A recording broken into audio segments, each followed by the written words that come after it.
do livro Imitação de Cristo, de Tomás de Kempis. Há os que têm paz consigo e com os outros, e há os que não têm paz, nem a deixam aos demais. São insuportáveis aos outros e ainda mais o são a si mesmos. E há outros que têm paz consigo e procuram-na para os demais. Toda nossa paz, porém, nesta vida miserável, consiste mais na humilde resignação que em não sentir contrariedades. Quem melhor sofrer, maior paz terá. Esse é o vencedor de si mesmo e Senhor do mundo, amigo de Cristo e herdeiro do céu.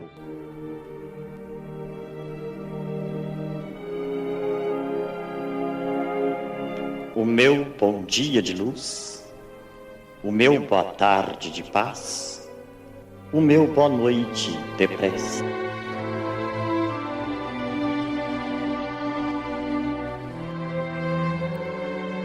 Leitura do capítulo 4 do Evangelho segundo o Espiritismo.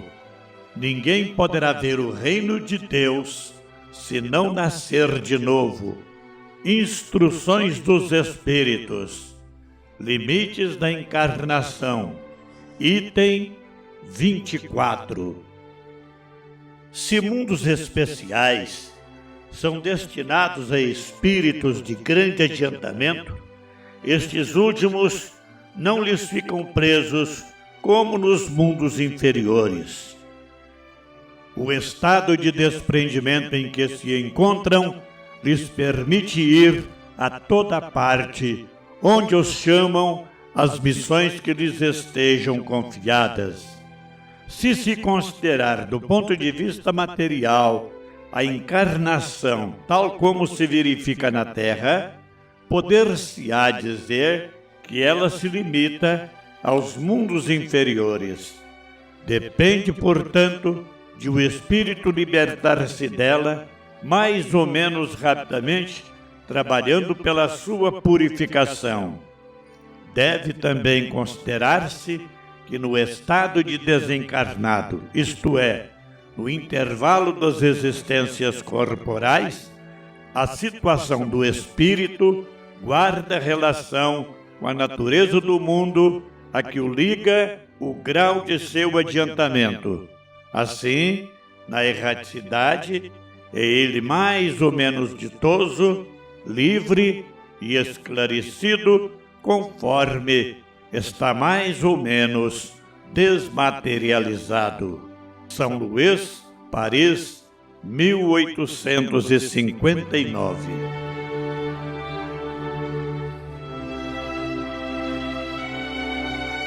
Livro dos Espíritos, capítulo 4, do princípio vital, a vida e a morte. Sequência do comentário de Allan Kardec sobre o que disseram os Espíritos na questão de número 70. Mais ou menos necessariamente, os órgãos reagem uns sobre os outros, resultando essa ação recíproca da harmonia do conjunto por eles formado. Destruída seja, por uma causa qualquer, esta harmonia, o funcionamento dos órgãos cessa, como o movimento da máquina, cujas peças principais se desarranjem.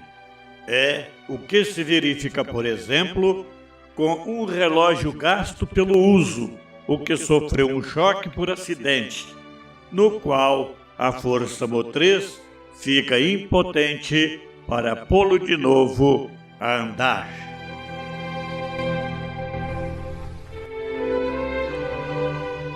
Queridos irmãos, na sequência de seu comentário, Allan Kardec prossegue, esclarecendo a resposta dos Espíritos na questão de número 70, utilizando uma comparação simples e profunda, a do relógio.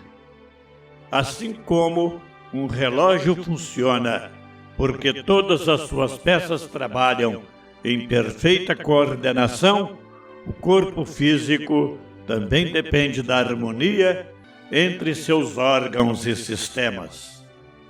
Os órgãos não atuam isoladamente. O coração, os pulmões, o cérebro e todos os demais elementos do organismo mantêm constante intercâmbio de forças e funções. Dessa ação recíproca nasce o equilíbrio que sustenta a vida corporal.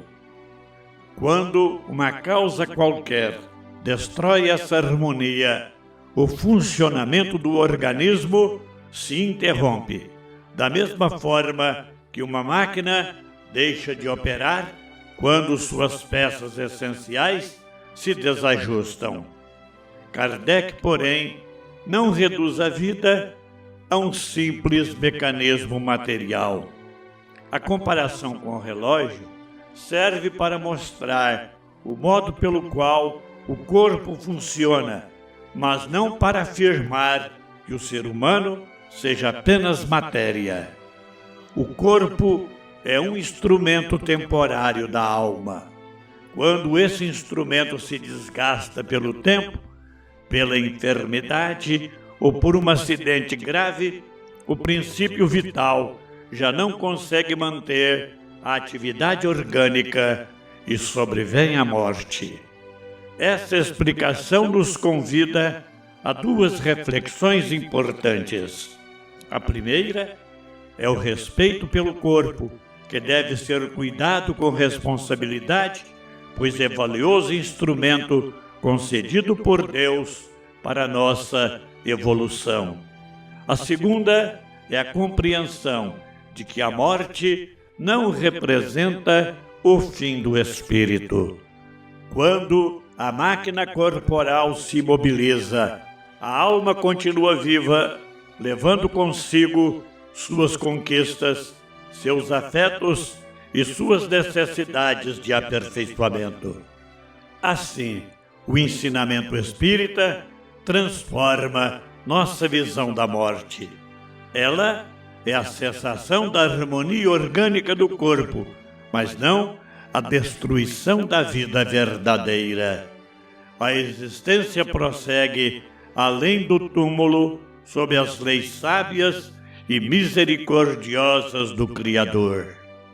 Allan Kardec, ao explicar a cessação da vida orgânica pela perda da harmonia entre os órgãos, conduz-nos a uma compreensão serena da morte.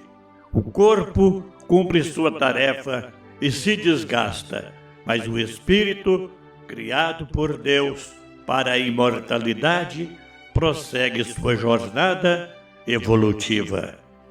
É uma reflexão que consola, fortalece e nos convida a valorizar cada instante da existência terrena.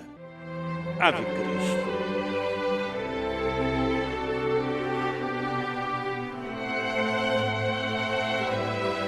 Vamos agora, meus queridos irmãos, elevar o nosso pensamento e o nosso coração em prece de agradecimento e louvor a Deus.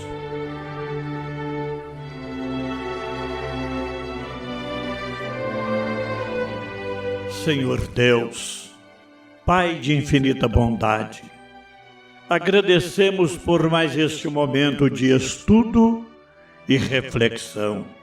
Ajuda-nos a compreender que a vida do corpo é uma bênção passageira destinada ao aprendizado e ao progresso do espírito. Concede-nos sabedoria para cuidar do corpo com equilíbrio, sem nos esquecermos de cultivar os valores da alma. Que possamos viver cada dia em harmonia, praticando o bem, a caridade e o amor ao próximo. Ampara aqueles que sofrem pelas enfermidades e consola os corações enlutados para que encontrem esperança na certeza da vida espiritual. Fortalece nossa fé para que enfrentemos as dificuldades com serenidade e confiança em Tua divina providência. Que os bons espíritos nos inspirem sempre no caminho do bem e que a Tua paz permaneça em nossos lares, em nossos corações e em toda a humanidade. Assim seja.